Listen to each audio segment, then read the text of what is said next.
ফরহাদ মাজহার, যিনি কিনা বাংলাদেশের সংবিধান পরিবর্তন করতে চান, ছুঁড়ে ফেলে দিতে চান বেসিক্যালি, এবং ফরহাদ মাজহার, যিনি কিনা বাংলাদেশে ইসলামীকরণের প্রক্রিয়া পরোক্ষভাবে বললেন, সেই ফরহাদ মাজহার তিনি ইসকনের নেতার সাথে গিয়ে দেখা করলেন। কি কোলাকুলি রে ভাই, কি কোলাকুলি! আবার ওই বলে ভাতিজা, আহো আহো আহো। যাই হোক, প্রেম দেখলাম, এত আবেগ কেড়ে। এই ফরহাদ মাজহার মাত্র কয়েকদিন আগে 8 তারিখে উনি ইসকন সম্বন্ধে কি বলেছিলেন? এদেরকে রুখতে হবে, ফাটায় ফেলতে হবে, হ্যান করতে হবে, ত্যান করতে হবে। একই কথা উনি কয়েক বছর আগেই আবার বলেছিলেন, সেটাও নিশ্চয়ই আপনাদের মনে আছে, সেটাও দিলাম স্ক্রিনে দেখুন। এই ফরহাদ মাজহার হঠাৎ করে সব স্মৃতি ভ্রম হয়ে উনি ইসকন নেতা, হিন্দু নেতাকে পাবে জড়ায় ধরলেন, আহো বাতিজা আহো। কারণটা কি? কারণ হচ্ছে তুলসী গাবার্ড।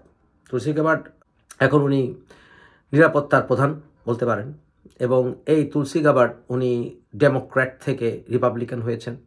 ওনার বাবা আবার রিপাবলিকান থেকে ডেমোক্র্যাট হয়েছিলেন।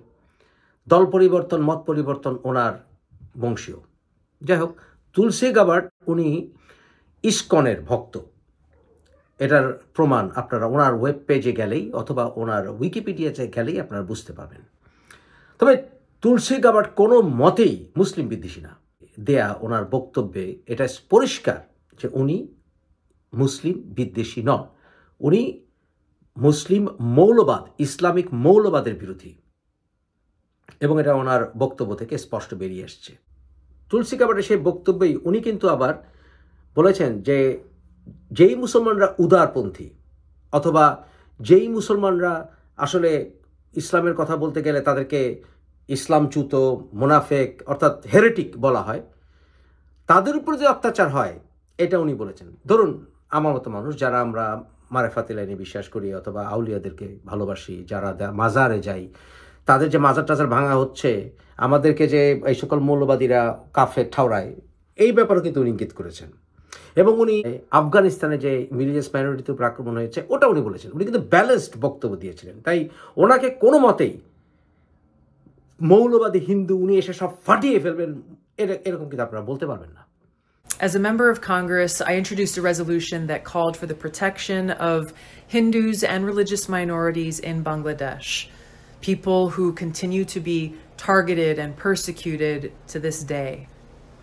Now, the height of this persecution actually began 50 years ago when the Pakistani army systematically murdered, raped, and drove from their homes millions of Bengali Hindus because of their religion and ethnicity. On March 25th, 1971 was the beginning of a systematic targeting of Hindus in Bangladesh by the Pakistani military. It began in Hindu neighborhoods and villages, first at Jagannath Hall, which was a Hindu dormitory in Dhaka University, where 5,000 to 10,000 people were killed on that first night alone. Hardest hit have been members of the Hindu community who have been robbed of their lands and shops, systematically slaughtered, and in some places painted with yellow patches marked H. End of quote. Now, the Islamist, not to be confused with Islam, the Islamist persecution of Hindus and other religious minorities in Bangladesh didn't end with Bangladesh's independence. That campaign continues to this day with horrific targeted attacks, murders, homes being burned down, and families who continue to be forced to flee. Just a few days ago in Bangladesh, hundreds of hardline Islamist extremists attacked Hindu temples, destroyed a train, set fire to government buildings, the press club, and public buses, leaving dead and injured behind. Unfortunately, the Islamists' campaign of terror against Hindus, other religious minorities, secularists, atheists, and others in Bangladesh is not unique. Afghanistan was a very multi-religious country which included Hindus, Buddhists, Zoroastrians, and more prior to the Islamist takeover. Today, it is estimated there are around 1,000 Hindus who remain. Religious minorities make up less than 1% of Afghanistan's population. Until the leaders of the United States and the world condemn and commit to defeating the Islamist exclusivist ideology, an ideology which holds that all non-Muslims and many so-called quote-unquote heretical Muslims need to be wiped from the face of the earth, enslaved, or at the very least kept as second-class citizens without the right to own land, worship openly, etc., like in Pakistan, the jihadist campaign of terror will continue. তা তুলসী গাবার্ডের ব্যাপারে আমার কিন্তু ভালো opinion, তবে ব্যাপারটা অন্য জায়গায়। ব্যাপারটি হচ্ছে তুলসী গাবার্ড হাত আসার সাথে সাথে ইসকন প্রেমী হয়ে উঠলেন আমাদের ফরহাদ মাজার, এবং উনি প্রমাণ করলেন যে আমেরিকা কিন্তু বাংলাদেশের রাজনীতিতে যথেষ্ট প্রভাব বিস্তার করে আছে। তাই আমেরিকা পছন্দ করবে না ট্রাম্প এসে হিন্দুদের উপর আক্রমণ, ইসকনের উপর আক্রমণ, বা রিলিজিয়াস মাইনরিটির উপর আক্রমণ, বা আমাদের মতো মানুষদের উপর আক্রমণ। এটা আমেরিকা পছন্দ করবে না। আপনি আর আমি যেভাবে বলি না কেন, আমেরিকা বাংলাদেশের রাজনীতিকে ইনফ্লুয়েন্স করে।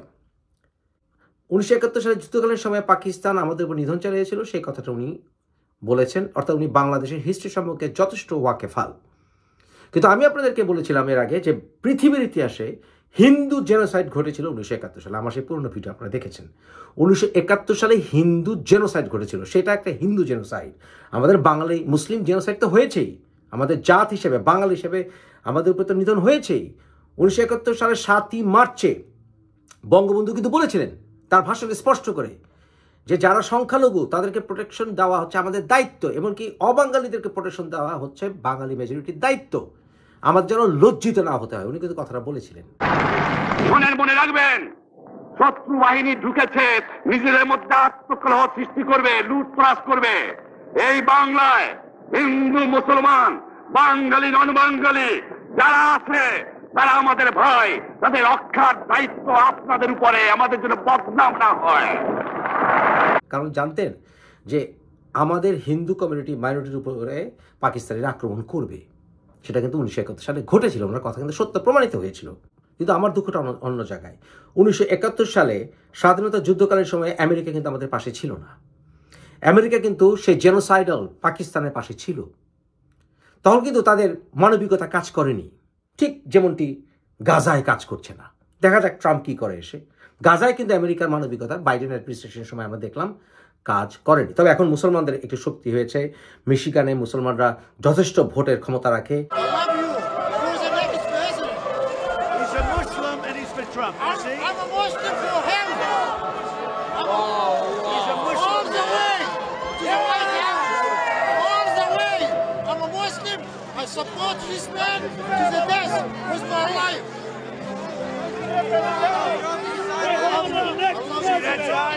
I love the Muslims. I think they're great people.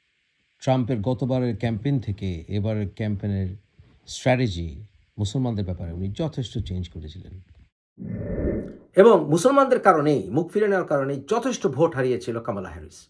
এমনকি কামালা হ্যারিস মাইনরিটির ভোট, স্প্যানিক ভোটও তেমন কমান্ড করতে পারেনি, যেটা আমরা আশা করেছিলাম। কারণ ডোনাল্ড ট্রাম্প লোকটাকে আমি খুব একটা পছন্দ করি না। তবে ওনার একটি প্র্যাকটিক্যাল স্টেপ হবে যে যুদ্ধ থামানো। কিন্তু আমেরিকান পলিসি খুব একটা চেঞ্জ কি হয়? I don't think so. বাইরে কিছু চেঞ্জ হবে, হ্যাঁ, বাইরে কিছু আপনার কাজ দেখবেন, ভিতরে ভিতরে ওই পলিসি থাকবে। কারণ বর্তমানে রাশিয়া এবং চায়না, মধ্যপ্রাচ্য ইত্যাদি ক্ষেত্রে আমেরিকা ঝামেলা থাকার কারণে ইউক্রেন, আমেরিকা বাংলাদেশ এবং পাকিস্তানের উপর থেকে গ্রিপ হারাবে না। তাই কতটা এটা ফল আনবে আমি জানি না। এবং নরেন্দ্র মোদীর অবস্থাও ইন্টারনালি ইন্ডিয়াতে খুব একটা শক্তিশালী অবস্থা এখন আর নাই। সব কিছু মিলে আমেরিকা একেবারে বাংলাদেশের আমূল পরিবর্তন ঘটিয়ে দিবে আই ডোন্ট থিঙ্ক সো। তবুও সাবধান হয়ে গেছে ইউনূস সরকার, এবং এই সরকার 4 বছর হলেও একটা কথা বলেছে যে এই নির্বাচন প্রক্রিয়া থামবে না, চলবে। অর্থাৎ উনি বলতে চাচ্ছেন বেশি ইয়া করো না, নির্বাচন তো দিব, আমি টেম্পোরারি আছি। বাস্তবতা হচ্ছে নির্বাচন কোনো মতে 3 বছর আগে হবে না। This is the reality. ওদিকে যাচ্ছে। আমরা তাদেরকে এই সকল সংস্কার করতে দেইনি, ইলেকশন করতে দিয়েছি। এটা তারা জানে ঠিকই। তারা যে ইসলামীকরণ করছে বাংলাদেশকে যে স্বাধীনতার যে সেকুলারিজম থেকে সরিয়ে আনছে, এটা যে তারা ধরা খেয়েছে, আমেরিকার দৃষ্টিতেও পড়েছে, এটা কিন্তু প্রমাণ হয়ে গেছে। কারণ আমেরিকা এখন আর ওই মৌলবাদীর ব্যবসা করতে চায় না। পৃথিবীতে যত মৌলবাদী গোষ্ঠী আছে, রাষ্ট্রীয়ভাবে অথবা ধরুন ডেমোক্রেটিক প্রসেসও আছে, অথবা যারা কিনা ফ্যানাটিক বিভিন্ন পলিটিক্যাল গ্রুপ করেছে, এদের সব কিছুর পেছনেই কিন্তু আমেরিকার প্রত্যক্ষ বা পরোক্ষভাবে স্পন্সরশিপ ছিল। ইসলামিক স্টেট বলেন, আল কায়দা বলেন, এমনকি জামাত বলেন, এটার প্রমাণ ভুরি ভুরি আছে। আমার কথা না, হিলারি ক্লিন্টন নিজে স্বীকার করেছিলেন যেটা পলিসিটা ভুল ছিল। সেই পলিসিতে এখন আর আমেরিকা এগিয়ে খুব একটা লাভ করতে পারবে না। তবে বাংলাদেশ এবং পাকিস্তানকে দুটো দেশ দুই পকেটে রাখতে হলে দুটোর ভিতরে একটা মিল মহব্বত আনতে হবে, এবং সেই মিল মহব্বতের একমাত্র উপায় হচ্ছে ইসলাম। যেই ব্যাপারটি ব্যবহার করে পাকিস্তান আমাদেরকে শোষণ করেছিল 47 সাল থেকে 71 পর্যন্ত। কিছু বললেই মুসলিম, আমরা ভাই ভাই মেরে ভাই, কিন্তু সময়ে বাঙালি হিসেবে আমাদেরকে ছোট করে দেখা, কালা ছোটা বাঙালি। এই কাজটা তারা কিভাবে করবে আমেরিকা, সেটা দেখার বিষয় সামনে, যে দুটো দেশকে রাখার একসাথে কিভাবে পরিকল্পনা তারা করবে। ভারতকে কোনো মতেই পাকিস্তান এবং বাংলাদেশের চেয়ে প্রায়োরিটি দিবে আই ডোন্ট থিঙ্ক সো। তবে সরকার পরিবর্তন করে সামহাও দুটো দেশকে কাছাকাছি রাখার একটা প্রবণতা থাকতে পারে, এবং সেই ক্ষেত্রে ইমরান খানকে সামহাও আবার পলিটিক্সে ফিরিয়ে আনার ক্ষেত্রে আমেরিকা কোনো পদক্ষেপ যদি নেয়, তাহলে ইউনূস সরকার, ইউনূস নিজে ব্যক্তি ইউনূসকে না সরিয়ে দিলেও ইউনূস সরকারে ব্যাপক পরিবর্তন আনার ক্ষেত্রে আমেরিকা পদক্ষেপ নেবে বলে আমি মনে করি সামনে। তবে তুলসী গাবার্ড আসলে মুসলমানরা কোনো বিপাকে পড়বে এটা বিশ্বাস করি না। এমনকি ভারতেও মুসলমান যে নিধন হয়, মুসলমানদের উপর অত্যাচার যে হিন্দুত্ববাদী গভর্নমেন্ট চালায়, সেই ব্যাপারটিও কিন্তু তুলসী গাবার্ড আনবে বলে আমি বিশ্বাস করি। তুলসী গাবার্ডকে আমি একজন ব্রিলিয়ান্ট পলিটিশিয়ান মনে করি। এবং একটা কথা বলে রাখা ভালো, এরকম অনেক ইন্ডিয়ান বংশোদ্ভূত রাজনীতিবিদ আমেরিকাতে আছেন যারা ব্রিলিয়ান্ট, অনেক ইরানিয়ান রাজনীতিবিদ আছে যারা বেশ ব্রিলিয়ান্ট, এবং ওরা অনেক ক্ষেত্রে অনেক উদারপন্থী মুসলিম। তাদেরকে ওই নরেন্দ্র মোদী ভাবার কোনো কারণ নেই। বিবেক রামাস্বামী, ওনার যেই বিশ্বাস, একেশ্বরবাদিতার বিশ্বাস, উনি কিন্তু মূর্তি পূজা করেন না। হিসাব করলে উনি বরঞ্চ শিরক, আমাদের বাংলাদেশের যে মুফতি সাহেবগুলো আছে না, বেশিরভাগ মোল্লা, তাদের চাইতে উনি অনেক ক্লিন মানুষ।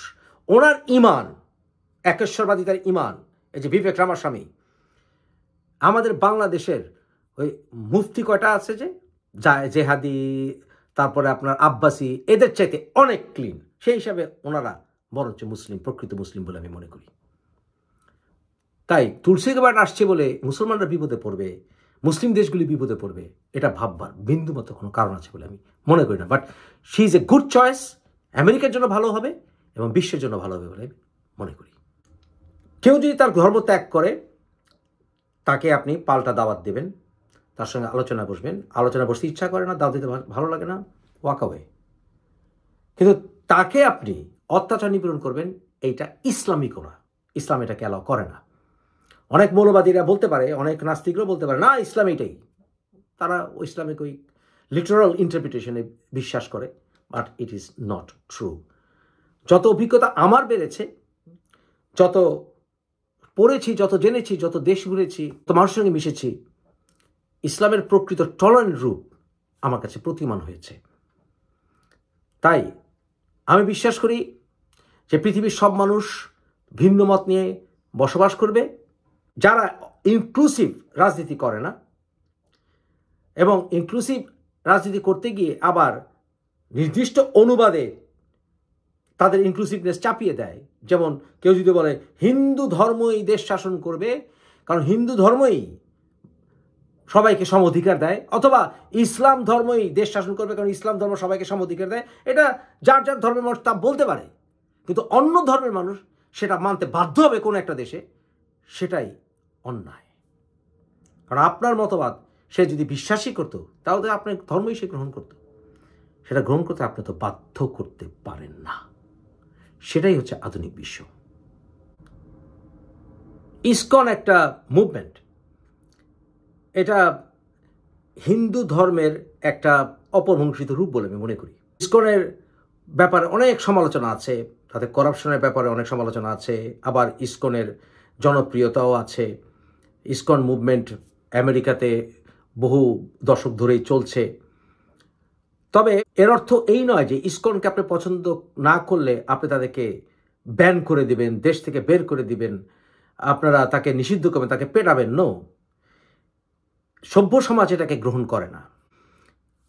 কিন্তু এই যে মৌলবাদীরা আহমেদীদের ব্যান করতে চায়, আমিও তার পক্ষপাতী নই।